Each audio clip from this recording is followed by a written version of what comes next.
University. My responsibility was project leader, or the senior project engineer. We began to work on the design of a microchip that, when it was completed, was 0.75 millimeters in diameter, 7 millimeters long. It was the size of 1/4 of a grain of rice. Again, I want to say that I was not a Christian, and there were no Christians there. They said they wanted this to have a power source and be able to emit a signal. And they told us they wanted us to use lithium as a battery source. Lithium's used in watch batteries, it's used in heart pacemaker batteries, it's used in a lot of places. I designed into this microchip a little charging circuit that would charge that battery.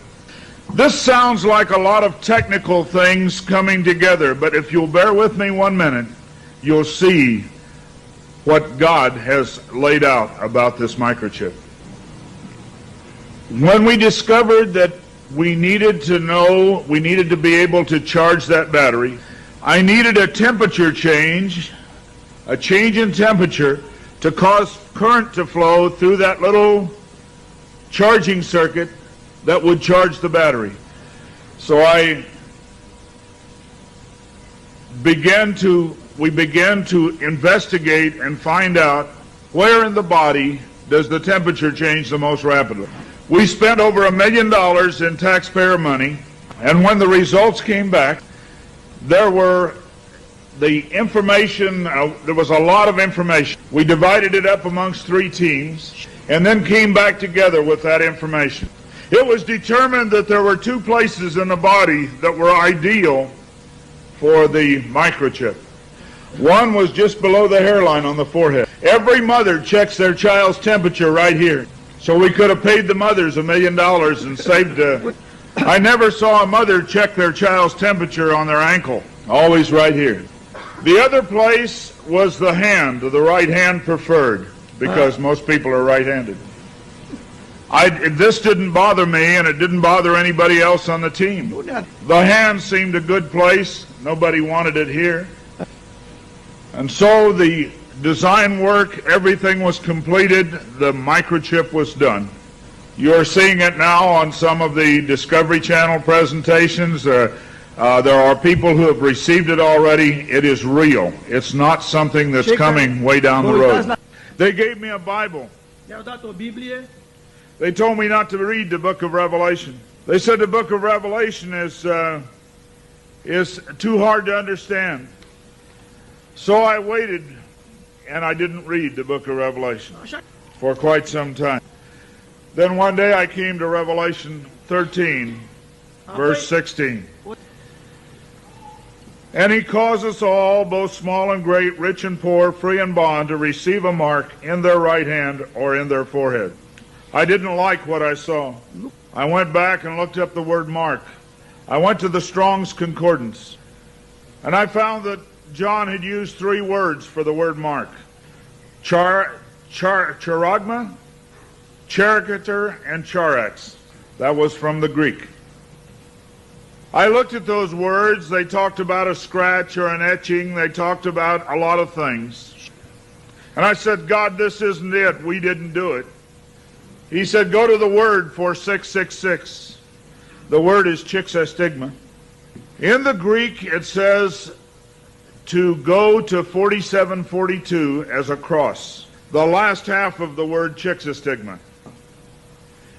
And when I looked at what it says stizo, i.e. to stick, to prick, a mark incised or punched into for recognition of ownership. I thought about the little injection tool. The end of it is called an incisor. I began to weep and I began to cry, and I said, oh God, what have we done? I couldn't believe that this lined up with what we had developed. And I began to run from God. I didn't run away from the church, I ran into the church. I tried to do as many things as I could to atone for this. But I want to tell you something, as God is my witness here tonight, this got in the way. Money got in the way. I had beautiful homes overlooking the lake. I had all the things that I wanted. And I ran because of the money. My ability to go and get $250,000 in research money took me away from telling the message. I ran for many years. What I want to tell you is that this is real. The microchip implant is real. Credit cards are failing. They can be counterfeited. The new smart card can be counterfeited. They can be stolen. They can be lost. All kinds of things can happen to a card. But you cannot lose your hand. Very quickly they're going to move to this being in the hand. And I tell you, as a Christian, you cannot take this. No matter what anybody says, God's Word says you cannot take it. No matter what they try to talk you into, God's Word says don't take it. In Revelation 14, verse 9, and the third angel followed them, saying with a loud voice, if any man worship the beast in his image, and receive his mark in his forehead or in his hand, the same shall drink of the wine of the wrath of God, which is poured out without mixture into the cup of his indignation, and he shall be tormented with fire and brimstone in the presence of the holy angels and in the presence of the Lamb. And the smoke of their torment ascendeth up forever and ever, and they have no rest day nor night, who worship the beast in his image, and whosoever receiveth the mark of his name. Here is the patience of the saints. Here are they that keep the commandments of God and the faith of Jesus. It's very simple. God's Word says to do not take it. Today there have been over 15,000 babies that have been given the positive identification, the microchip. Many companies are using the microchip as identification in their top-level employees. The Immigration Naturalization Service has a better passport, the human hand. So many of these things are all around us. We talk about the signs of the New World Order.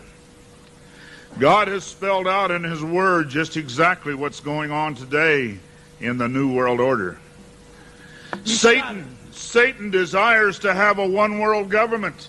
From the time he fell, he said, I want a one-world government. He wants to replace God. And so we see a government put together by men, a one-world government. The signs of the times are all around us.